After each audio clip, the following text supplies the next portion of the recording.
सती अनुसुईया महर्षि अत्रि की पत्नी थी, जो अपने पतिव्रता धर्म के कारण सुविख्यात थी। एक दिन देवऋषि नारद जी विष्णुलोक, शिवलोक तथा ब्रह्मलोक पहुंचे। वहां जाकर उन्होंने लक्ष्मी जी, पार्वती जी और सावित्री जी के सामने अनुसुईया के पतिव्रत धर्म की बढ़ चढ़ के प्रशंसा की तथा कहा कि समस्त सृष्टि में उससे बढ़कर कोई पतिव्रता नहीं है। नारद जी की बातें सुनकर तीनों देवियां सोचने लगी कि आखिर अनुसुईया के पतिव्रत धर्म में ऐसी क्या बात है जो उसकी चर्चा स्वर्ग लोक तक हो रही है। तीनों देवियों को अनुसुईया से ईर्ष्या होने लगी। नारद जी के वहां से चले जाने के बाद सावित्री, लक्ष्मी तथा पार्वती एक जगह इकट्ठी हुई तथा अनुसुईया के पतिव्रत धर्म को खंडित कराने के बारे में सोचने लगी। उन्होंने निश्चय किया कि हम अपने पतियों को वहां भेजकर अनुसुईया का पतिव्रत धर्म खंडित कराएंगे।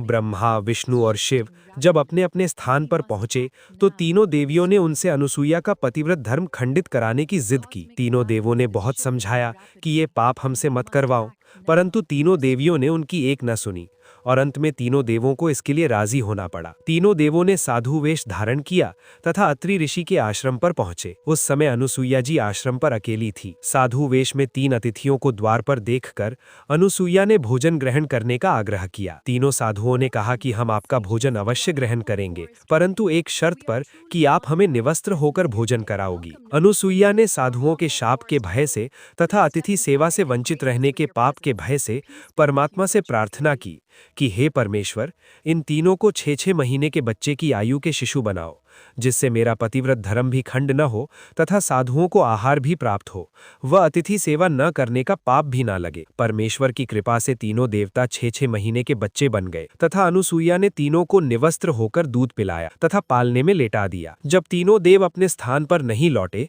तो देवियां व्याकुल हो गई। तब नारद ने वहां आकर सारी बात बताई कि तीनों देवों को तो अनुसुईया ने अपने सतित्व से बालक बना दिया है। ये सुनकर तीनों देवियों ने अत्रि ऋषि के आश्रम पर पहुंचकर माता अनुसुईया से माफी मांगी और कहा कि हमसे ईर्ष्यावश ये गलती हुई है। इनके लाख मना करने पर भी हमने इन्हें ये घृणित कार्य करने भेजा। कृपया आप इन्हें पुनः उसी अवस्था में कीजिए, आपकी हम आभारी होंगी। इतना सुनकर अत्रि ऋषि की पत्नी अनुसुईया ने तीनों बालक को वापस उनके वास्तविक रूप में ला दिया। अत्रि ऋषि व अनुसुईया से तीनों भगवानों ने वर मांगने को कहा।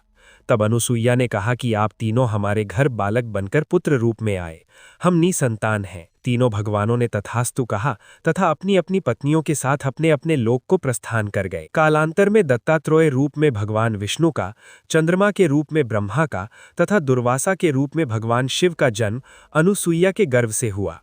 इस तरह के आध्यात्मिक व जीवन उपयोगी वीडियो देखने के लिए हमारे चैनल को सब्सक्राइब, लाइक, कमेंट, शेयर जरूर करें। जय सनातन।